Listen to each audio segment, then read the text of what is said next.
بله علوسیندنا بین امریکا و ایران دل سوریه گورو ددن صلاح بیازیدیش رو وکاری سیاسی ش واشنگتن بریا سکایپ میوانی من سلاف بوده که صلاح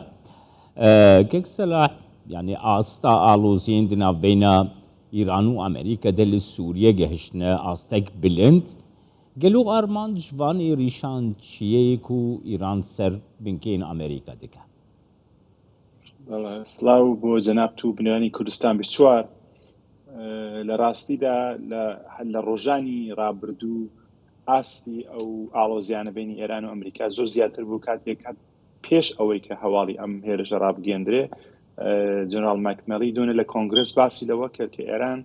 تەنیا دوو حەوتوی هەیە بۆی کە بۆمبێکی ئەتۆمی دروستکاوە توای چەند مانگش دەتوانێت بە حاڵ چەکی ئەتۆمی بەرهەم بێنێ ئەوانە بە شێوەیەکی کەش و هەوای واشنگتۆنی ئالۆز کرد گرنگی زۆری پێدرا مێدیاکانی ئەمریکایی و ئەم ڕۆژەوە هەواڵش کە بەرەبەیانی ئەمڕۆ هەواڵە دووبارە هەواڵی هێرشی درۆنی بەرحاڵ هێزەکانی سەر بە سپای پاسداران لە سووریا بۆ هێزەکانی ئەمریکا بڵاو بوو وەکو باستان کرد بەڵێندەرێک گوژراوە و چەند سەربازی ئەمریکیش بریندار بوونە کاردانەوەکان هەبوو ئەگەرچی هەر زۆر زوو کۆمارەکان ئیدارەی جۆ بایدنیان بەرحاڵ بۆ تۆمەتبار کرد کە لاوازە وەڵامدانەوەکانی لە ئاستی پێویستانێ و هەر بەهۆی ئەو لاوازەی ئیداری ئەمریکا بۆ کە بەرحاڵ ئێران لە کاتێکدا بەحاڵ دەبینین لەو پەری کوشارەکانیدایە ناوچەکرا لە ناو خۆدا بەڵام ئاوە بەو شێوە هێز دەکاتە سەر هێزەکانی ئەمریکا بۆیە دەنگدانەوەی جار زۆری بووە بەڵام ئەوڕۆ من کە زۆر بە وردی جۆمدا بە وتەکانی وتەبێژی پنتاگۆن زۆر خۆی پاراست بەڕاستی بکو بۆ خۆشی چەند جار باسێک ئاماژە بەوە کرد کە نانهەوێ بەحاڵ لە سووریا شەڕەکە بکەنە شەڕی بینی ئەمریکا و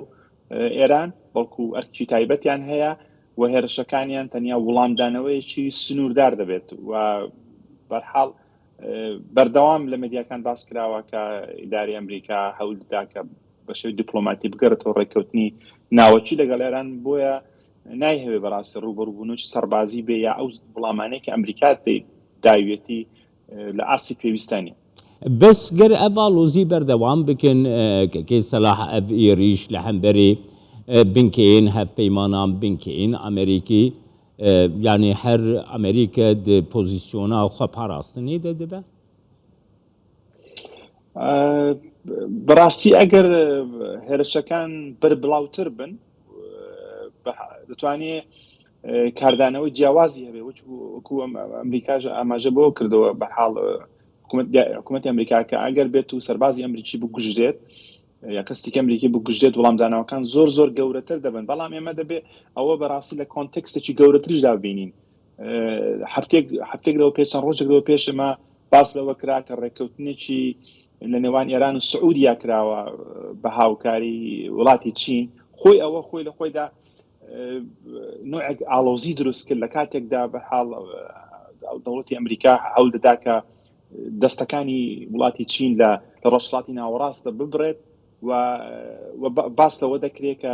دانیشتنی دیکە دەبێت بەحاڵ یارمەتیدانی چەکی وڵاتی چین بۆ رووسیا هەیە و ئێستا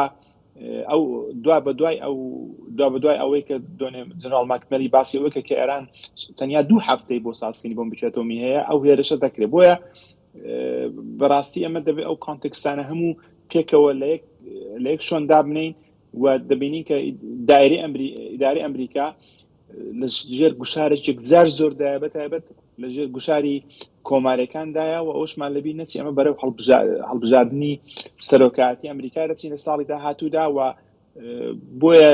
لە 2 ساڵی کۆتاییدا سەرۆکەکان هەوڵ نادەن کە بەڕاستی هەڵەیەک بکەن یا لاواز دەرکەون بۆیە ئەگەر بێت و بەڕاستی ئاستی ئەم هێرشانە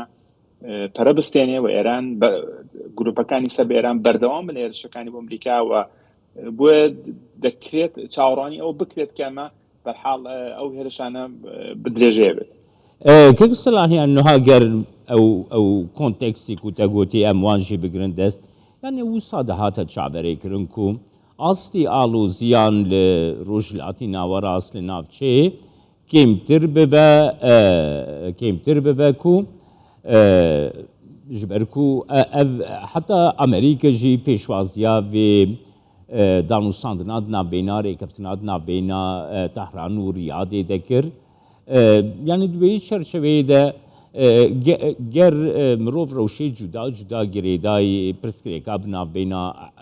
ایران و ولات عربی بتایبتی عربستان سعودی دشی بگره که سلاح نها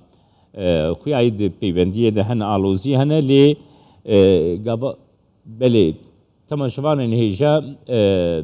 آلوزیا کل روشلاتان آوین هیا بگومان دسته کم ده نابینا ایران و عربستان سعودی دبویه بله که سلاح ماده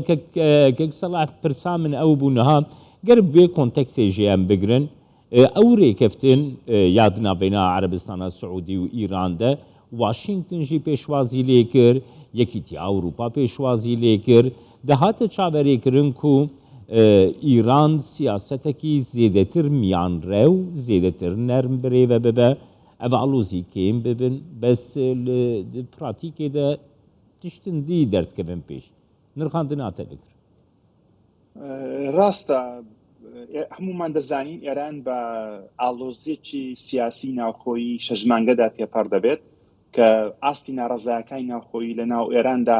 هیچ کاتا ئەو ئاستە بەرز نەبووە ئێران لە ژێر گوشارێکی گەورەی ئابووریدایە بۆیە هەموو ئەوانە چاوەڕانکراو بوو کە بەرحاڵ حکوومەتی ئێران یا خامنەی هەوڵ بدا کە ئەو ئاڵۆزیانەی لەگەڵ هێزە هەرێمەکان بەتایبەت کە لەگەڵ سعودیەک وەکو دوو جەمسەری سنە و شیعە ڕوبەڕوەکترن کەم بکاتەوە و وەکو باست کرد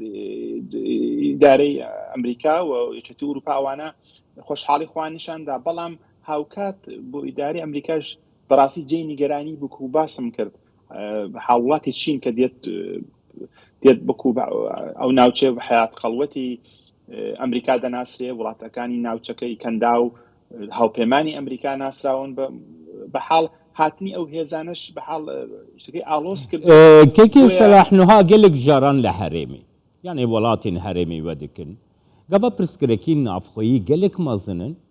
pirsgirêkên derve derdixin bo ku bala xelkê serincî xelkê bo pirsgirêkên derve biçin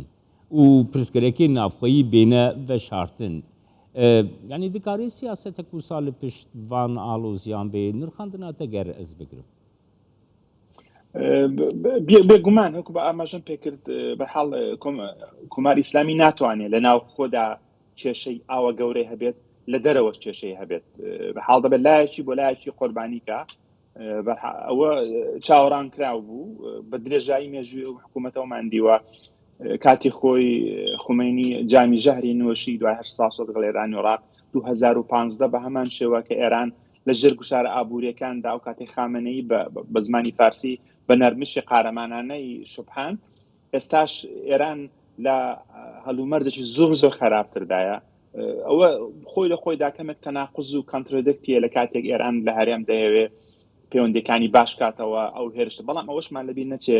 بۆ ئێران ئەو خەتی ڕێگای زۆر گرنگە خەتی ڕێگای دیرە زۆر پاراستنی گرینگە ئێران دەتوانێت لە تارانەوە هەتا سووریا و لوبنان چەک بنێرێ بۆ هێزە شیعەکانی سەر بە خۆی بله سپاسیات دەکەم کە کەی سەلاح بەیازدی شرۆڤەکاری سیاسی ji Washington لەگەڵمان